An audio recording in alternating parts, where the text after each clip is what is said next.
बिहार चुनाव 2025 बहुत ज्यादा दिलचस्प हो गया है।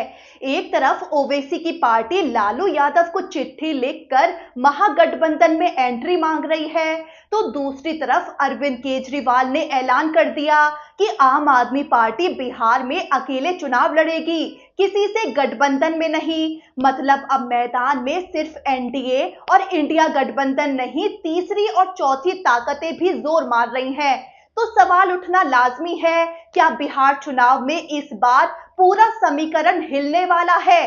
सबसे पहले एआईएमआईएम की चिट्ठी की बात करें तो एआईएमआईएम ने सीधे आरजेडी प्रमुख लालू यादव को पत्र लिखकर कहा कि हमें भी महागठबंधन में शामिल किया जाए। ओवैसी की पार्टी ने दलील दी कि अगर बीजेपी को हराना है तो सबको साथ आना होगा, लेकिन ये चिट्ठी सिर्फ आरजेडी और कांग्रेस के साथ गठबंधन में आने की कोशिश नहीं है, बल्कि इसके पीछे एक बड़ा सियासी मतलब भी छिपा है। ओवैसी की पार्टी ने कहा कि हमें महागठबंधन में शामिल कर लिया जाए, और अगर शामिल नहीं किया गया तो बाद में हमें दोष मत दीजिएगा। कब मुस्लिम वोट्स बढ़ जाएंगे और बीजेपी वाले एनडीए को फायदा मिल जाएगा। यानी एक तरह से मुस्लिम वोटर्स में ये पॉलिटिकल मैसेज दिया जा रहा है कि देखो, हमने तो दोस्ती का हाथ बढ़ाया था, लेकिन आरजेडी ने बीजेपी को हराने में गंभीरता नहीं दिखाई।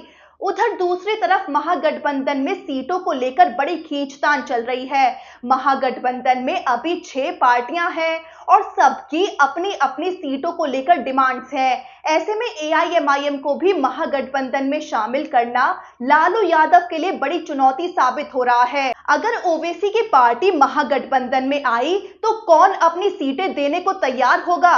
दूसरी चुनौती आरजेडी के लिए ये भी है कि मुस्लिम वोटर्स उसके भी पारंपरिक वोट बैंक है।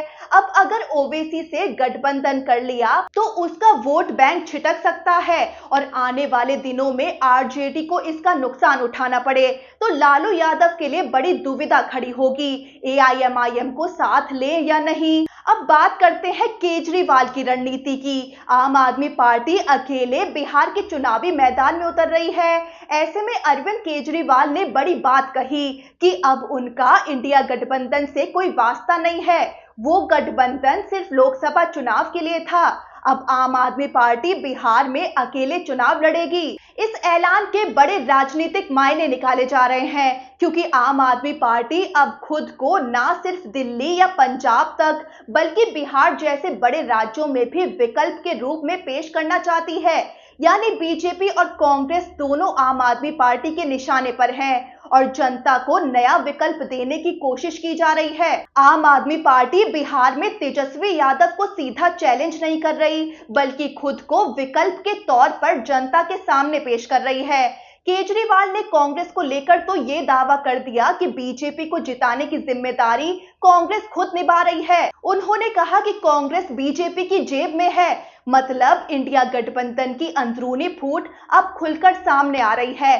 अब समझते हैं कि बिहार का समीकरण बिगड़ गया है क्या और किसके लिए खतरा बढ़ गया है। जरा सोचिए, अगर ओवैसी को गठबंधन में ले लिया गया तो सीमांचल की सीटों पर आरजेडी और एआईएमआईएम का कलेश संभव है, और अगर नहीं लिया गया तो मुस्लिम वोट 2 हिस्सों में बढ़ सकते हैं, जिससे बीजेपी को फायदा हो सकता है। वहीं आम आदमी पार्टी की एंट्री बिहार में शहरी वोट बैंक में कांग्रेस और जेडीयू दोनों की टेंशन बढ़ा सकती है, क्योंकि आम आदमी पार्टी का एजेंडा बिजली, पानी, स्कूल, मोहल्ला क्लिनिक सीधे आम आदमी से जुड़ता है।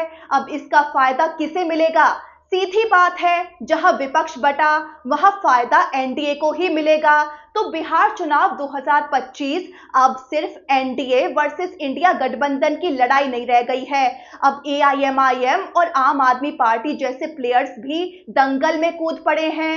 एक तरफ ओवैसी महागठबंधन में एंट्री का गेट खटखटा रहे हैं और दूसरी तरफ केजरीवाल साफ बोल रहे हैं कि अब हम अकेले मैदान में उतर रहे हैं। अब देखना ये होगा, क्या लालू यादव एआईएमआईएम को मौका देंगे और क्या आम आदमी पार्टी बिहार की जमीन पर कुछ खास कर पाएगी? और सबसे बड़ा सवाल, क्या इन सब के बीच बीजेपी की राह और आसान हो जाएगी या बिहार का पूरा समीकरण ही हिल जाएगा और नतीजे चौंकाने वाले सामने आ जाएंगे?